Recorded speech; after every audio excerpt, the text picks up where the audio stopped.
할렐루야. 우리 수요풍 예배 오신 모든 성도님들 또 영상을 참여하신 분들 환영하고 축복합니다. 옆에 계신 분들에 다시 한번 이렇게 선포하겠습니다. 하나님의 은혜가 충만하십시오. 성령 충만하십시오.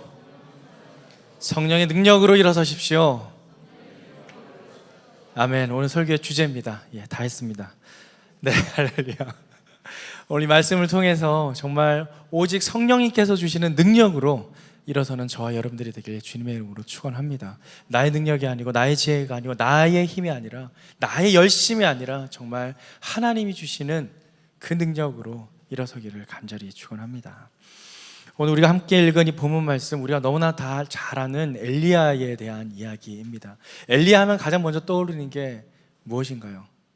엘리야, 주의 선지 엘리야 병거 타고 하늘에 올라가던 이를 기억하십니까? 이걸 기억하신다면 성경을 잘 못 읽을 것입니다. 엘리야는 병거 타고 하늘로 올라가지 않았습니다. 회리바람을 타고 올라갔습니다. 성경 가사가 바뀌어야 되죠. 찬양 가사가 바뀌어야 됩니다.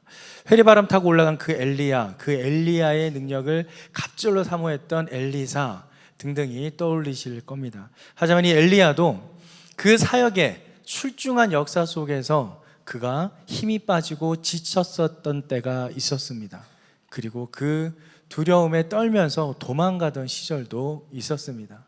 정말 찬양 가사에서 나올 만큼 우리가 대단한 능력의 소유자, 정말 하나님의 예언자였던 그 엘리야를 기억한 만큼 그만큼 그도 정말 힘들고 어려웠던 시절이 있었다라는 것이죠. 우리가 오늘 본문 읽은 그 말씀이 바로 그러한 때에 하나님께서 나타나 엘리야에게 다시 한번 소명을 불어넣어 주시는 장면입니다.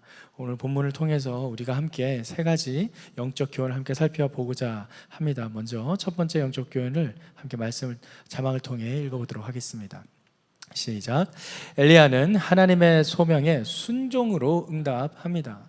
먼저 오늘 본문 말씀을 살펴보기 전에 전반적으로 앞부분에 나왔던 엘리야 이야기들을 함께 살펴보면 좋겠습니다. 엘리야, 그 이름이 여호와는 나의 하나님이다 라는 의미를 지니고 있습니다. 이미 그 이름에서부터 그 시대 우상을 섬기던 이스라엘 백성에게 이름만으로도 하나님의 말씀을 선포했던 예언자였었죠. 나의 하나님, 여호와는 나의 하나님이다. 그 신학 속에서 그는 자신의 삶을 온전히 하나님께 드려 살아갔던 것입니다. 그의 삶이 어떠했는지 그 이름에서 우리는 알 수 있습니다. 하지만 그 등장은 성경에서 갑작스럽게 등장을 합니다. 17장에 보면 등장을 하게 되는데요. 그때 길리앗 살았던 사람 가운데 디세벳 사람 엘리야가 아합에게 말했습니다 라고 갑작스럽게 엘리야가 등장하는 모습을 우리는 확인할 수 있습니다. 그리고 그 갑작스럽게 등장한 엘리야에게 하나님은 세 가지의 명령을 하시는데요. 그 세 가지 중에 첫 번째가 17장 3절에 기록되어 있는데 자막을 또 함께 읽겠습니다. 시작. 너는 여기를 떠나 동쪽으로 가서 요단강 그릿 시내가에 숨어 지내라 라고 먼저 말씀을 하십니다. 그리고 엘리야는 그 말씀을 그대로 순종해서 그릿 시내가로 가서 하나님께서 주시는 까마귀와 도움들을 얻게 되고 놀라운 능력을 경험하게 되죠. 17장 9절 말씀을 또 자막을 통해 함께 읽어보도록 하겠습니다. 시작. 너는 일어나 시돈의 사르밧으로 가서 지내라. 내가 그곳에 있는 한 과부에게 내게 먹을 것을 주라고 명령해 두었다. 이제 또 일어나서 과부에게 가라라고 명령을 합니다. 그리고 그 과부에게 가서 또 여러 가지 능력의 역사를 경험하고 지내게 되죠. 그리고 세 번째 나타났을 때가 18장에 기록되어 있는데요. 18장에 아합을 만나러 가라는 명령이 등장합니다. 18장 1절 말씀을 또 자막을 통해 함께 읽어보겠습니다. 시작. 시간이 흘러 3년째 되는 해에 여호와의 말씀이 엘리야에게 임했습니다. 가서 아합을 만나거라. 내가 이 땅에 비를 내릴 것이다. 3년째 되는 해에 다시 한번 나타나서 하나님께서 말씀을 하십니다. 분명 하나님께서 이 엘리야를 사용하기 위해서 엘리야를 준비하는 단계가 이 세 가지의 명령에 담겨 있다는 것을 우리는 성경을 통해 확인할 수 있는데요. 중요한 것은 18장이 시작될 때 3년째 되는 해라고 기록한 부분입니다. 그릿 시내가에 있다가 과부에게 갔다가 그 과부와 함께 그곳에서 지냈던 세월이 무려 3년이라는 시간이 지났다라는 것입니다. 신약의 누가복음에 보면 정확하게 3년 6개월 동안 그 땅에 비가 내리지 않았고 가뭄이 들었다라는 것을 기록하고 있습니다. 바로 그 시절 엘리야는 하나님의 말씀이 언제 올지 모르는 상태에서 과부와 그 아들을 살리고 그 자리에서 계속해서 함께 지냈던 것이죠. 그런데 하나님의 말씀이 3년이라는 세월이 지난 후에 다시 임해서 엘리야에게 아합을 만나러 가라라고 이야기를 했던 것입니다. 자, 그 3년이라는 시간, 우리가 지금 성경을 봤기 때문에 3년 뒤에 하나님께서 엘리야에게 말을 했구나, 그는 그래서 아합에 갔구나 라고 우리는 알겠지만, 정작 그 당사자 본인은 어떠했을까요? 뭔가 하나님께서 그리 시내가에서의 그 까마귀를 통한 능력들을 경험하게 하시고, 뭔가 또 사르밧 과부에게 또 기적을 행하시면서 뭔가 하나님의 역사가 계속 일어나는 과정을 경험했던 엘리야가 무려 3년이라는 시간, 우리가 보기에 3년이지만 그에게는 언제 또 어떤 명령이 올지 모르는 시간을 그는 하루하루 살아갔다라는 사실입니다. 우리는 성경의 내용을 읽었기 때문에 그 시간들이 마치 연속선상에 있는 17장, 18장, 19장 이렇게 하나하나 넘어가는 것처럼 보이지만, 실제 그 인생을 살아가야 할 당사자 엘리야에게는 어떻게 보면 상당히 답답한 시간일 수도 있었다라는 사실이죠. 엘리야의 순종은 그냥 덮어놓고의 순종이 아니었습니다. 그는 하나님의 때를 기다리는 순종을 그의 삶으로 살아냈다라는 사실입니다. 그 때가 언제 돌아올지 모르기 때문에 날마다 깨어 기도하며 하나님의 음성에 민감하게 반응하며 하나님의 음성을 기다렸습니다. 그때가 언제 될지를 몰랐습니다. 1년이 될지 2년이 될지 3년이 될지 전혀 모르는 가운데 갑작스럽게 다시 하나님께서 엘리야에게 임재하여 아합에게 가라라는 명령을 합니다. 사랑하는 성도 여러분, 여러분 하나님의 음성을 어떻게 듣고 계십니까? 언제 하나님께서 여러분에게 나타나 누구야? 라고 속삭이면서 이름을 불러가며 말하신 적이 있으십니까? 솔직히 저는 없습니다. 그리고 단언컨대 어떤 환상과 청종이 없다라는 사실이 아니지만 그 이름을 불러가면서 하나님께서 음성으로 말씀을 경험하는 사람은 그리 많지 않을 것입니다. 있다면 저에게 꼭 말씀해 주십시오. 저도 궁금합니다. 성경에 기록된 내용과 실제 우리가 살아가는 삶 속에서 역사하시는 하나님의 능력이 꼭 그때 당시의 성경의 말씀 그대로 나타나지는 않습니다. 여러분은 어떻게 하나님의 음성을 분별하고 판단하고 계십니까? 날마다 기도하고 날마다 말씀을 듣고 날마다 예배를 한다라고 하지만 정말 하나님께서 나의 때를 어떻게 인도하고 계시는지를 여러분은 어떻게 분별하고 계십니까? 엘리야는 그의 이름의 고백처럼 하나님이 나의 여호와는 나의 하나님이다라는 그 고백 속에서 온전히 하나님의 말씀이 나타날 때까지 오직 순종함으로 그의 하루하루를 살아나갔습니다. 그리고 하나님의 때가 이르자 하나님의 말씀에 그대로 반응하여 이제 아합에게 나아갑니다. 그의 순종은 단순히 덮어놓고 믿어버리는 믿습니다의 믿음이 아니었고 정말 하루하루 순간순간을 살아가는 순종의 기다림이었습니다. 이러한 순종의 기다림을 했던 제가 정말 존경하는 목사님이 계시는데요. 제가 너무나 좋아하는 목사님이셔서 여러 번 설교 때도 이야기를 하고 얘기를 해서 아마 들었던 분들도 계실 수 있습니다. 그런데 또 오늘 또 하겠습니다. 나가오 마키라는 목사님이십니다. 비전의 사람이라는 이재철 목사님께서 쓰신 책에 나오는 예화 중에 하나로 소개된 이야기인데요. 일본의 목사님이시고요. 2차 전쟁 당시에 일본에서 있었던 실제 일들을 기록한 일입니다. 이 나가오 마키 목사님은 목사로 안수를 받고 난 이후에 일본의 지도를 펼쳐놓고 어디에서 사역을 할까라고 고민을 하다가 가장 영적 전쟁이 심한 우상이 많은 곳을 콕 집어서 그곳에 가서 사역을 시작했답니다. 그런데 그곳에서 이제 하루 이틀 사역을 하면서 교회를 개척을 했는데요. 성도가 한 명도 모이지 않았습니다. 자기 아내와 단 둘이서 예배를 드렸습니다. 한 달이 지나고 두 달이 지나도 성도가 모이지 않았습니다. 1년이 지나고 2년이 지나도 성도가 모이지 않았습니다. 뭐 전도를 안 하진 않으셨겠죠. 그러면서도 전혀 성도가 늘어나지 않았지만 열심으로 말씀을 전하고 교회에서 예배를 드렸습니다. 그러던 어느 날 5년째 되던 해 한 청년이 문을 열고 들어왔습니다. 얼마나 반가웠겠습니까? 성도가 100% 증장한 겁니다. 그 100% 증가된 성도 앞에서 기쁜 마음으로 열정적으로 설교를 합니다. 그리고 설교가 끝난 후에 성도의 교제를 위해 함께 식탁을 차려서 밥을 먹습니다. 웬걸요? 밥을 먹다가 그 청년이 피를 토하는 겁니다. 각혈을 한 겁니다. 그 당시에 죽음의 병이라고 알려졌던 B형 감염에 걸렸던 것입니다. 그런데 그 토해낸 피를 그 나가오마키 목사님과 그 사모님께서 하나하나 손수 다 닦아내시고 상을 다시 차려서 밥을 다 먹은 후 그 청년의 사정을 이야기 들었습니다. 알고 보니 그 청년이 믿음이 좋은 신실한 신학생이었습니다. 그리고 이미 교회도 다니고 있었고요. 그런데 자신이 B형 결핵에 걸렸다는 사실을 알게 되자 교회에 말씀을 드리고 학교에 말씀드리니까 학교에서도 쫓겨나고 교회 다니던 교회에서도 쫓겨나게 됩니다. 그럼 그의 상실하는 마음이 너무 컸습니다. 어떻게 교회가, 어떻게 신학교라는 곳이, 아픈 병자와 소외된 자를 품어줘야 할 교회가, 신학교가 어떻게 나를 버릴 수가 있지? 좌절한 나머지 죽음을 생각합니다. 자살을 하려고 하죠. 그런데 자살하려고 하는 그 친구에게 어떤 한 사람이 나가오마키라는 목사님을 소개해 줍니다. 어떤 한 지역에서 5년 동안 성도 한 사람 없이 그 자리를 지키고 있는 목사님이 있다.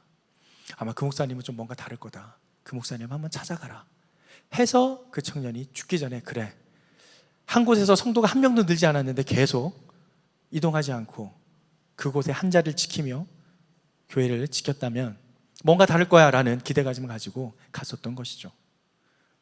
아니나 다를까 그 목사님은 그렇게 자신의 목숨을 걸고 그 피를 손수 닦아가면서 자신의 아픔을 품어 주었던 것입니다. 정말 감사하게도 그 청년은 그 나가오마키 목사님과 사모님의 간병으로 병이 다 낫게 되고요. 그리고 열심히 또 신앙을 잘 공부해서 목사가 됩니다. 그 목사의 이름이 바로 가가와 도요히코라는 목사님입니다. 가가 도요히코 목사님은 우리나라와도 좀 관계가 있습니다. 혹시 우리나라에서 최초로 세례를 받은 분을 기억하시나요? 이수정 목사님이신데요. 이 이수정 씨께서 가가 도요히코 목사님과 일본에서 선교대회 때 같이 한 자리에서 찍었던 사진도 있습니다. 그럼 이 가가 도요히코 목사님은 상당히 열정적으로 사역을 했던 분으로 되게 유명합니다. 그가 사역을 할 때 정말 헌신적으로 사역을 했는데요. 특히 대만에서 사역을 했을 때는 더욱 그러했습니다. 그 당시 전쟁통이었음에도 불구하고 그는 대만에서 일본인인데도 불구하고 대만에 있는 영혼들을 위해서 사역을 합니다. 정말 목숨을 걸고 사역을 합니다. 어느 정도로 사역을 했냐 하면 항문이 막혀서 배변을 하지 못한 성도에게 그 항문이 막혀있는 그 곳을 녹여서 끄집어내기 위해서 혀로 핥아서 변을 녹여서 끄집어낼 만큼 정말 몸을 아끼지 않고 헌신적으로 사역을 했다고 합니다. 얼마나 놀랍습니까? 그래서 성도들이 아니 어떻게 일본 사람인데 그런 중국 사람들에게 그런 식으로 사역할 수 있느냐라고 물어봤더니 제가 하는 사역은 아무것도 아닙니다. 저는 제가 아픔에도 불구하고 저에게 목숨을 걸고 사랑을 주었던 목사님이 계십니다. 그 덕분에 저는 예수님의 사랑을 깨닫게 되었고 제가 이렇게 사역하는 건 정말 아무것도 아닙니다 라면서 더 헌신적으로 사역을 했었죠. 그 목사님께서 그 대만 지역에서 몇몇의 중국 분들과 함께 성경 공부를 하는 모임이 있었습니다. 그 목사님의 사역이 그렇게 열정적이고 또 사랑을 품고 하는 사역이다 보니까 많은 입소문이 나게 됩니다. 그래서 많은 사람들이 와서 그 성경 공부에 참여하게 되죠. 그 중에 한 여자분이 찾아오셔서 함께 성경 공부를 하게 됐습니다. 그런데 그 여자분이 너무 감동을 받은 나머지 그 가와 도이코 목사님을 자신의 남편에게 소개시켜주고 그 남편도 감동을 받아서 함께 성경 공부에 참여하게 됩니다. 그리고 정말 일본 사람에게도 이런 사람이 있구나 라면서 놀라게 되죠. 그런데 그 여자분과 남편분이 누구인가? 바로 여자분은 숭매의 여사였고 남편분은 장개성 총통이었습니다. 그 당시 대만의 총통이었습니다. 그 장개석 총통이 그 가가 도이코 목사님의 사역을 보면서 일본인에 대한 생각이 변화가 됩니다. 일본인에게도 희망이 있구나. 하나님의 계획이 있구나. 놀라운 것은 이제 시간이 지나가서 일본이 전쟁에서 망하게 되고 그 패잔병들이 일본으로 귀환하는 때가 있었습니다. 러시아에서도 그렇고 한국에서도 그렇고 중국, 인도네시아, 동남아시아 등지에서 또 대만도 마찬가지고 식민지로 고통받았던 그곳에서 일본인들이 다시 자기 나라로 돌아갈 때 정말 많은 테러가 있었습니다. 돌아간 일본인들을 가만히 놔뒀겠습니까? 그동안 자신들을 괴롭히고 약탈하고 정말 몹쓸 짓을 많이 한 그 일본인들, 정말 많은 테러들이 있었습니다. 그런데 대만에서는 놀랍게도 전쟁이 종료되고 난 다음 대만에 내린 제-포고령 1호가, 장개석이 발표했던 포고령 1호가 일본으로 회항하는, 귀국하는 일본인들을 절대 해하지 마라 라는 포고령이 내려집니다. 그래서 정말 하나님의 은혜로 일본에 거주했던 일본인 무려 3천여 명이나 되는 사람들이 무사히 일본으로 귀환을 했다라고 합니다. 이것이 어떻게 가능했을까요? 일본인에 대한 시각을 바뀌었던 장개석 총통의 그 마음. 근데 그 마음을 누가 움직였습니까? 가가 도요이코라는 목사님이 그 헌신적인 사역과 그 삶의 모습을 통해 새로운 희망을 장개석 총통에게 심어줬던 것이죠. 그렇다면 가가 도요이코 목사님의 그러한 헌신적인 사역은 어떻게 가능했을까요? 바로 나가오 마키에 목사님, 5년 동안 성도 한 명도 없는 곳에서 끝까지 그 자리를 지키고 있었던 그 목사님의 헌신과 사역 덕분에 그런 일이 있었습니다. 그런데 이것은 이후에 있었던 일이고, 가가 도요이코 목사님은 그 사실을 알았을까요? 몰랐습니다. 모릅니다. 그러면 나가오 마키 목사님은 어떤가요? 자신의 목회는 평생에 그 가가와 도요이코 목사 한 명밖에 없었습니다. 자, 어떻게 보면 우리는 숫자를 따지기 좋아하는, 부흥이라는 것을 숫자로 생각하는 이 시대에 한 명밖에 없는 성도, 그 교회 실패했다, 망했다 라고 생각할 수 있습니다. 하지만 하나님의 역사 속에서, 하나님의 그림 속에서 나가오 마키 목사님의 사역은 3천 명이나 되는 수많은 영혼을 살리는 커다란 하나님의 도구로 쓰임받았다라는 사실입니다. 이것은 우리 인간이 알 수 없는 하나님의 섭리 가운데 이루어진 일이라 할 수 있습니다.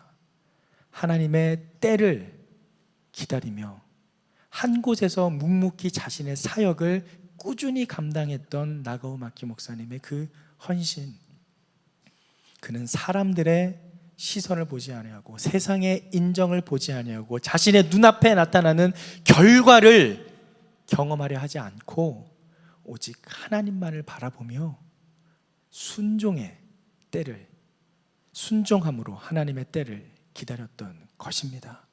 사랑하는 성도 여러분, 우리는 하나님의 때를 알 수 없습니다. 우리는 하나님의 때가 언제인지 명확하게 결코 알 수 없습니다. 하지만 하나님은 분명 우리를 믿음으로 순종하는 우리의 삶을 반드시 하나님의 때에 하나님의 방법으로 사용하실 줄 믿습니다. 그렇기 때문에 엘리야가 지금 자신의 고난과 아픔 속에서 하나님의 때에 어떻게 이루어져야 할지를 기다리는 것은 단순히 그냥 덮어놓고 믿습니다로 기다렸던 것이 아닌 정말 하나님의 때를 믿음으로 순종함으로 그 자리를 지켰던 것이죠.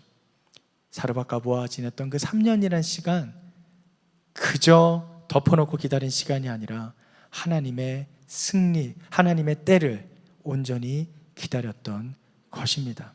그런데 그렇게 기다렸던 엘리야, 그리고 아합에게 가서도 또 놀라운 선포를 하며 850대 1이라는 영적 전쟁으로 승리를 또 경험하게 될 그 엘리야가 쓰러집니다. 언제 쓰러지는가? 또 다시 상황을 바라볼 때 쓰러집니다. 우리가 주신 두 번째 영적 교훈인데요, 두 번째 영적 교훈을 함께 읽겠습니다. 시작. 엘리야가 소명이 아닌 상황을 볼 때 그는 소진됩니다. 19장 3절 말씀을 함께 읽어보도록 하겠습니다. 19장 3절입니다. 시작. 엘리야는 이 상황을 보고 목숨을 지키려고 일어나 도망쳤습니다. 네, 여기까지 읽겠습니다. 일어나 도망쳤습니다. 우리가 잘 아는 것처럼 지금 엘리야는 850대 1이라는 영적 전쟁에서 승리합니다. 바알과 우상을 섬기는 그 제사장들과 사람들이 있는 앞에서 그는 정말 하나님의 불이 떨어지는 놀라운 능력을 경험하게 되죠. 그런 역사를 경험한 엘리야, 사기등등하며 정말 하나님께서 살아계신다는 것을 당당히 선포할 법합니다. 그런데 단 한 조각의 이세벨의 편지에 의해서 그는 두려움에 벌벌 떨게 됩니다. 하나님의 영적 전쟁의 승리는 아랑곳 없이 사라지게 되고 그저 눈앞에 있는 자신의 처지에 그 상황을 바라보게 된 것이죠. 우리가 읽은 말씀처럼 엘리야는 이 상황을 보고 목숨을 지키려고 일어나 도망쳤다라는 것입니다. 사랑하는 성도 여러분, 전 사실 이런 말씀을 볼 때마다 참 감사합니다. 엘리야도 쓰러질 수가 있구나. 엘리야도 힘들 수가 있구나.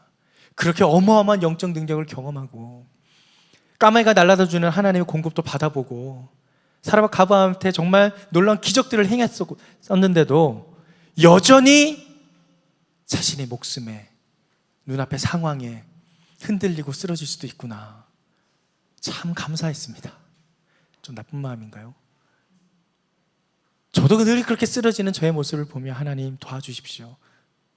어느 순간인가 쓰러지는 저의 모습 보고 하나님께 이런 고백도 하게 됐습니다. 제가 죄인인 게 얼마나 감사한지요. 내가 내 스스로 할 수 있는 게 아무것도 없다라는 게 얼마나 감사한지요.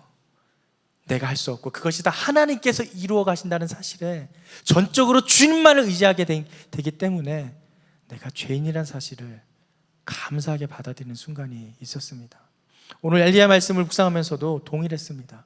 엘리야가 쓰러집니다. 그 상황을 보고 쓰러집니다. 분명 어마어마한 영적 전쟁에서 승리하고 하나님의 기적을 경험했음에도 그는 쓰러집니다. 왜요? 그에게 주어진 소명이 아닌 상황을 보았기 때문입니다. 이는 우리가 잘 아는 것처럼 베드로가 예수님을 바라보고 물 위를 걸어갔을 때 바람과 파도를 보고 다시 물에 빠지는 것과 똑같습니다. 예수님을 바라보고 왔을 때는 물 위를 걸어갔으나 그 주변 환경을 바라보자 그는 물에 빠지게 된 겁니다. 사랑하는 성도 여러분, 상황과 환경이 내 뜻대로 되지 않을 때 여러분은 어디를 바라보십니까? 그 상황과 환경에 집중하십니까? 아니면 그 이면에 역사하시는 하나님의 인도하심을 바라보십니까? 우리 죄악된 인간은 우리가 보고 싶은 것만 보고자 하는 경향이 있습니다.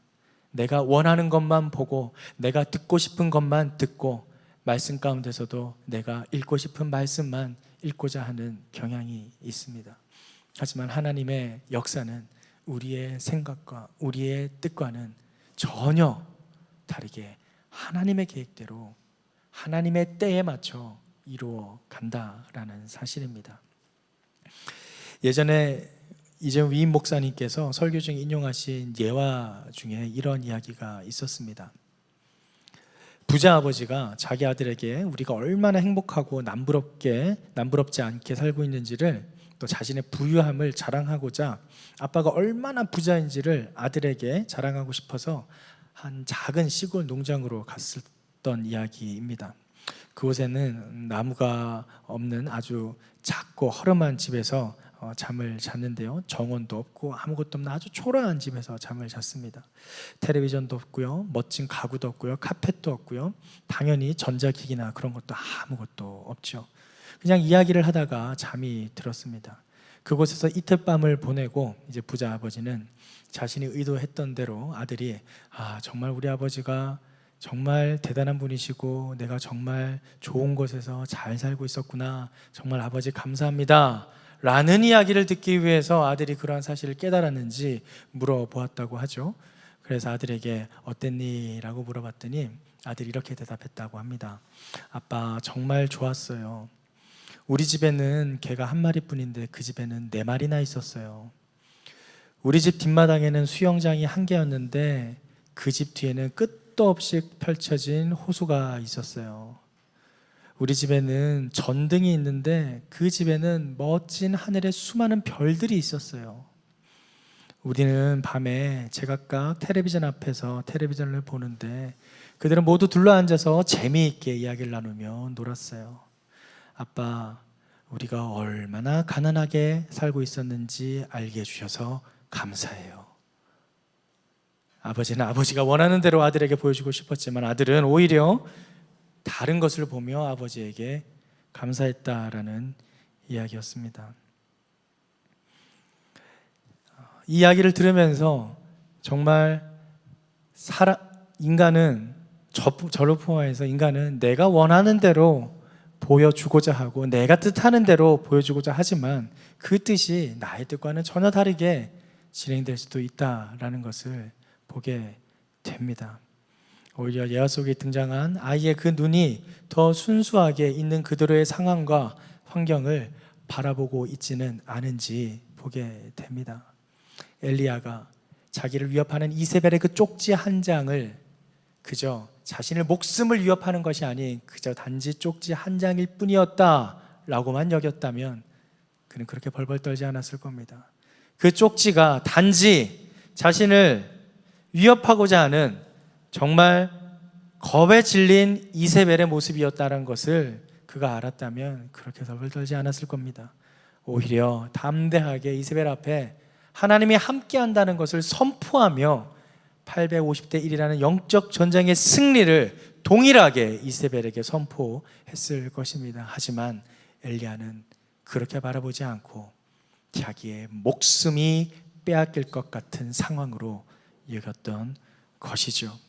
사랑하는 성도 여러분, 우리가 바라봐야 할 것은 상황이 아닌 하나님께서 우리를 불러주신 소명에 있음을 믿습니다. 그 상황이 아닌 하나님의 뜻과 부르심 그 소명 앞에 나아갈 때 우리는 우리에게 주어진 상황과 환경을 뛰어넘어 역사하시는 하나님의 능력을 경험하게 될 줄 믿습니다. 이제 오늘 본문으로 들어가겠습니다. 이제 들어갑니다. 서론이 좀 길었죠? 네, 오늘 본문 함께 읽도록 하겠습니다. 19장 11절에서 13절까지의 말씀을 함께 읽어보겠는데요. 함께 읽겠습니다. 시작. 여호와께서 말씀하셨습니다. 산으로 가서 여호와 앞에 서 있어라. 이제 곧 내가 지나가겠다. 그러고는 크고 강한 바람이 불어와 여호와 앞에서 산을 가르고 바위를 부수었습니다. 그러나 여호와께서는 그 바람 속에 계시지 않았습니다. 바람이 지나간 뒤에 지진이 일어났습니다. 그러나 여호와께서는 그 지진 속에도 계시지 않았습니다. 지진이 물러간 뒤에는 불이 있었습니다. 그러나 여호와께서는 그 불 속에서도 계시지 않았습니다. 그런데 불이 지나간 뒤에 작은 소리가 들렸습니다. 엘리야가 그 소리를 듣고 겉옷으로 자기 얼굴을 가리고 나가 동굴 입구에 섰습니다. 그러자 갑자기 한 음성이 그에게 들려왔습니다. 엘리야야, 여기서 뭘 하고 있느냐? 오늘 우리에게 주시는 세 번째 영적 교훈입니다. 함께 자막을 통해 읽어볼까요? 시작. 소진된 엘리야에게 하나님은 다시 소명을 주십니다. 우리가 읽었던 13절 마지막 말씀에 엘리야야, 여기서 뭘 하고 있느냐라고 하나님께서 말씀하십니다. 요란했던 강한 바람과 바위를 부수는 그 바람 속에 하나님이 계시지 않고 지진 속에도 계시지 않고 불 속에도 계시지 않습니다. 하나님은 상황 속에서 우리 눈에 보기에 두려워 보이고 정말 뭔가 무시무시한 그런 환경 속에 역사하는 분이 아니시라는 걸 이 장면들 하나하나를 통해 엘리야에게 보여주십니다. 그리고 오히려 미세하게 들려오는 그 소리 가운데 하나님이 엘리야에게 말씀하십니다. 사랑하는 성도 여러분, 하나님의 임재는 우리가 기대하는 것처럼 어마무시하게 거창하게 와 하는 만큼 다가오지 않는다라는 것이죠. 오히려 미세한 음성으로 우리에게 세밀하게 다가와 정말 내 음성 속에 가까이 임재하고 있는지를 바라보며 나타난다라는 사실입니다. 그렇게 미세한 음성으로 찾아온 하나님의 음성, 엘리야야, 여기서 뭐라고 있느냐? 하나님께서 몰라서 물어봤을까요? 이러한 질문 속에 마치 오버랩되는 장면이 있지 않나요? 아담과 하와가 범죄하여서 선악과를 먹고 숨었을 때 하나님께서 에덴 동산에 나타나 말씀하셨습니다. 내가 어디 있느냐? 사랑하는 성도 여러분, 여러분 어디에 계십니까? 여러분 뭘 하고 계십니까? 하나님의 음성 가운데 내가 상황과 환경을 보고 지쳐 쓰러졌을 때, 아, 정말 내가 죽겠구나라는 생각이 들 때 여러분 뭘 하고 계십니까? 쓰러진 그에게 나타난 하나님의 모습은 세밀한 음성이었습니다. 크고 웅장한 뭔가 화려한 모습으로 나타나신 것이 아니라 바람 속에도 없고 지진 속에도 없고 불 속에도 없는 작은 음성으로 말씀하십니다. 그리고 엘리야는 바로 그 음성에 대응하며 반응하며 나아갑니다. 우리 읽은 본문 14절에서 18절까지의 말씀을 함께 읽어보도록 하겠습니다. 시작. 엘리야가 대답했습니다. 저는 만군의 하나님 여호와를 큰 열심으로 섬겼습니다. 그러나 이스라엘 자손들이 주의 언약을 버리고 주의 제단을 부수며 주의 예언자들을 칼로 죽여 이제 저만 혼자 남았습니다. 그런데 저들이 이제는 제 목숨까지 빼앗으려 합니다. 그러자 여호와께서 엘리야에게 말씀하셨습니다. 내가 왔던 길로 돌아가 다메섹 광야로 가거라. 너는 그곳에 가서 하사엘에게 기름을 부어 아람 왕이 되게 하여라. 또 님시 아들 예후에게 기름 부어 이스라엘의 왕이 되게 하고 아벨 무홀라 사밧의 아들 엘리사에게 기름 부어 내 뒤를 이어 예언자가 되게 하여라. 하사엘의 칼을 피해 도망치는 사람은 예후가 죽일 것이고 예후의 칼을 피해 도망치는 사람은 엘리사가 죽일 것이다. 그러나 내가 바알에게 무릎을 꿇지 않고 입을 맞추지도 않은 사람들 7,000명을 이스라엘에 남겨두었다. 어떠신가요? 뭔가 좀 이상하지 않나요? 지금 하나님의 음성으로 분명 엘리야 여기서 뭘 하고 있느냐라고 물어봤을 때 엘리야는 분명 반가웠을 겁니다. 드디어 하나님께서 나에게 말씀하시고 나를 좀 어떻게 건져주시려고 하는구나. 그 반가운 마음에 14절 말처럼 만군의 하나님, 내가 큰 열심으로 하나님을 섬겼는데 내가 이제 죽게 됐습니다. 나 혼자 남았습니다. 저들이 내 목숨을 빼앗으려 합니다. 나 좀 살려주십시오라고 이야기를 합니다. 얼마나 반가웠을까요? 하나님이 나타났는데 자기의 상황을 다 토로하고 싶었지 않았겠습니까? 그래서 자신의 있는 솔직한 심정을 고백한 겁니다. 주님 살려주세요. 내가 지금 죽게 생겼습니다. 자, 그러면 거기에 대한 대답하면 어떻게 돼야 됩니까? 아유 엘리야, 그래 고생했다. 네가 그동안 마음고생 많았지. 애썼다. 근데 사실은 내가 이세벨을 갖다 다 무너뜨려 죽일 거라 걱정하지 마라. 너 아무런 염려 안 해도 된다. 이런 어떤 위로와 격려의 말씀이 있으면 얼마나 좋았을 거예요. 그런데 웬걸요, 딱 봐도 동문서답입니다. 하나님이 13절 마지막 말씀에 엘리야 내가 여기서 뭘 하고 있느냐라고 물었던 그 질문에 엘리야는 정말 자신의 모든 상황을 솔직하게 고백하며 나 자신을 살려달라고 얘기했건만 지금 하나님은 그 엘리야를 위로하기는커녕 다른 이야기를 하십니다. 내가 왔던 길로 돌아가라. 그리고 아람 왕이 되게 하라. 하살에게 기름을 부어 아람 왕이 되게 하라. 또 엘리사에게 기름을 부어 내 후배가 되게 하라. 사람들이 하살의 칼을 피해 도망가면 예후가 죽일 거고 예후의 칼을 피해 도망가면 엘리사가 죽일 것이다. 바알에게 무릎 꿇지 않는 7,000명의 사람을 내가 남겨놨다. 자, 이 말을 들은 엘리야 어땠을까요?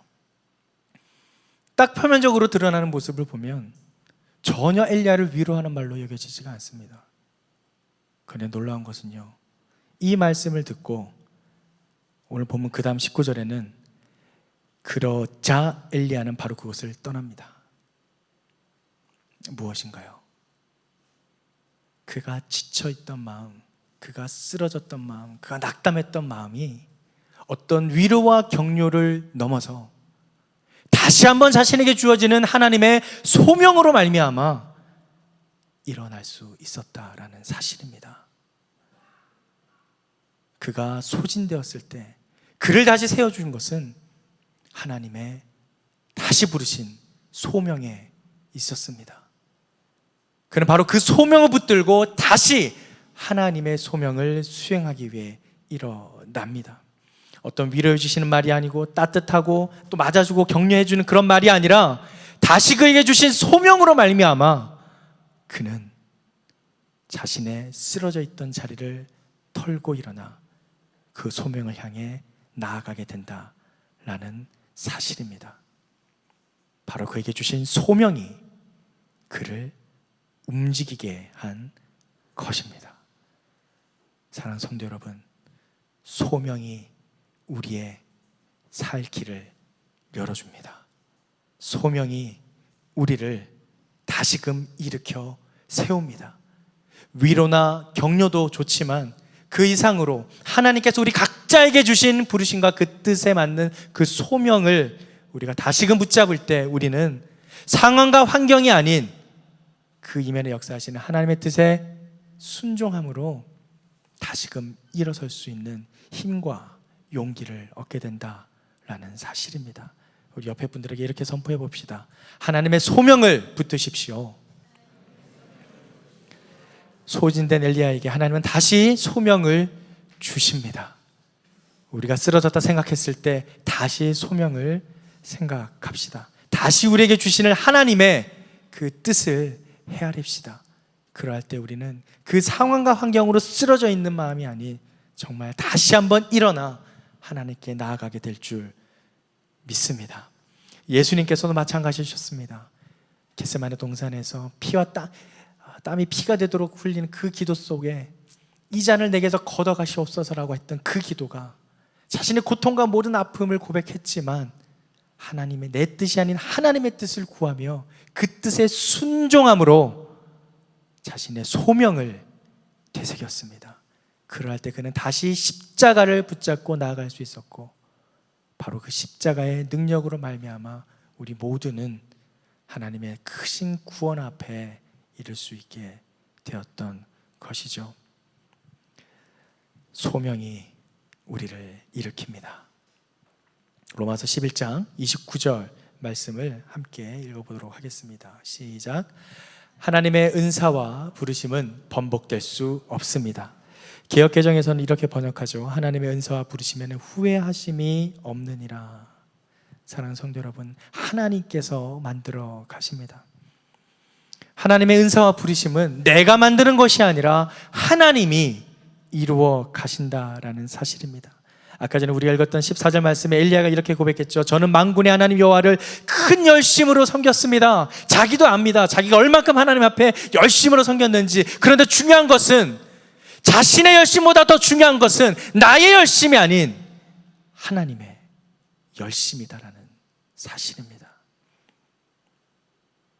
하나님의 부르심과 은사는 하나님께 있는 것이지 나에게 있는 것이 아닙니다. 내가 이러가겠다라는 것은 나의 야망이지 결코 하나님의 부르심이 아닙니다. 더 놀라운 것은 그러한 하나님의 은사와 부르심은 그 능력에 맞는 사람으로 세우신 것이 아니다라는 사실입니다. 전혀 그러한 능력이 없는, 전혀 가능성도 없어 보이는 사람을 하나님은 그렇게 만들어 가신다라는 사실이죠. 그것이 하나님이 우리를 향한 당신의 열심인 줄 믿습니다. 요즘 저는 이것을 정말 실감하고 있습니다. 4월 달부터 부교역자들이 돌아가면서 서빙고에서 설교를 하고 있는데요.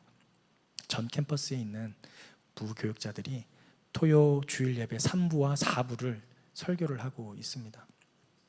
한 번 하고 끝나는 줄 알았는데 한 달을 통으로 맞습니다. 그래서 앞으로 2번 더 남았습니다. 첫 번째 할 때는 이게 뭐가 뭔지 몰라서 그냥 정신없이 했습니다. 그래 잘 되겠지 싶어서, 유두리 있게 되겠지 싶어서 금요일 밤 10시까지 원고를 보내라는 걸 11시 6분에 보냈습니다. 왜냐하면 이제 자막 처리를 해야 되기 때문에 본부에서 요청을 한 거죠.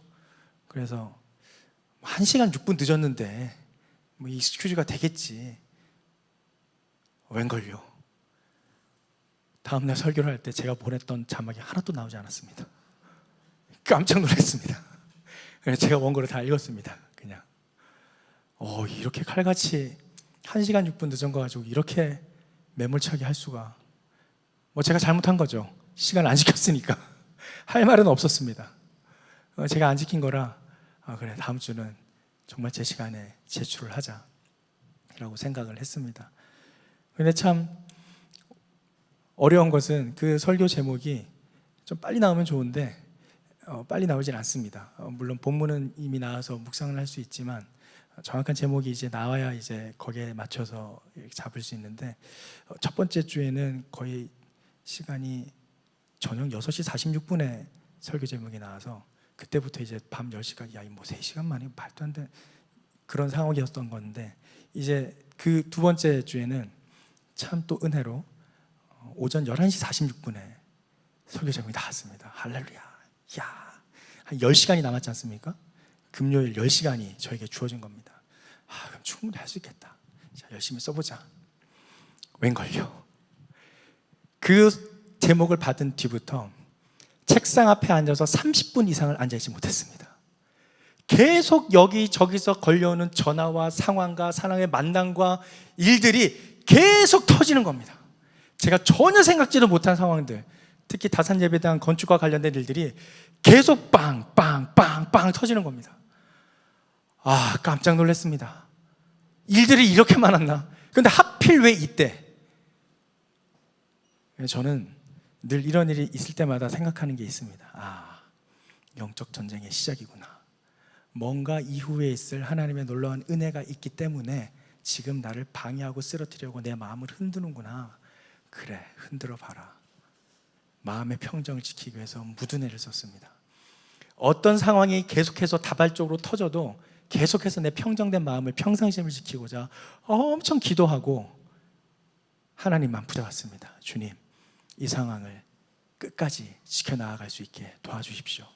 일단 제목과 본문을 다 묵상했기 때문에 그 머릿속에서 계속 기도하고 묵상하면서 계속 설교 원고를 써 내려갔습니다. 상황이 오더라도 대처하면서 아주 부드럽고 아주 유순하게. 왜냐하면 여러분, 설교 쓸 때 내가 상대방과 어떤 조금이라도 화가 난 거나 그러면 큰일 납니다. 이게 안 써집니다.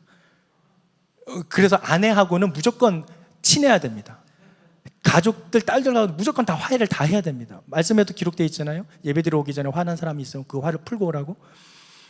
어떤 관계에서도 조금이라도 어떤 성냄이나 분함이나 어떤 육신의 열매가 맺혀지는 일이 있어서는 그 마음이 불안해서 설교가 써지지가 않습니다. 그래서 어떻게든 그 상황들이 빵빵빵빵 터지는 상황에서도 그 마음을 지키려고 무드내를 썼어요. 그때 제가 하나 깨달은 게 있어요. 정말 우리 위임 목사님과 담당 목사님 정말 대단하시구나. 저는 고작이라 표현해서 죄송하지만 행정 역할을 하는 것 때문에 이 정도로 이렇게 바쁜데, 담당 목사님이나 위임 목사님께서 더 많은 상황과 더 많은 관계와 더 많은 어려움 속에서도 이 설교 원고를 쓰는구나라는 생각에 새삼 존경스러워졌습니다. 정말 아무나 그 자리에 가는 게 아니구나. 그러면서 또 드는 생각은 아까 우리가 읽었던 하나님의 은사와 부르심은 후회하심이 없다라는, 내 열심으로 하는 게 아니라 하나님의 열심으로 세워가는구나, 만들어져 가는구나. 내가 자격이 있어서 능력이 있어서 그렇게 설교를 하는 게 아니라 그 자리를 하나님께서 만들어 가면서 나를 세워가시는구나. 절실하게 깨달았습니다. 사랑하는 성도 여러분, 내가 하는 것이 아닙니다.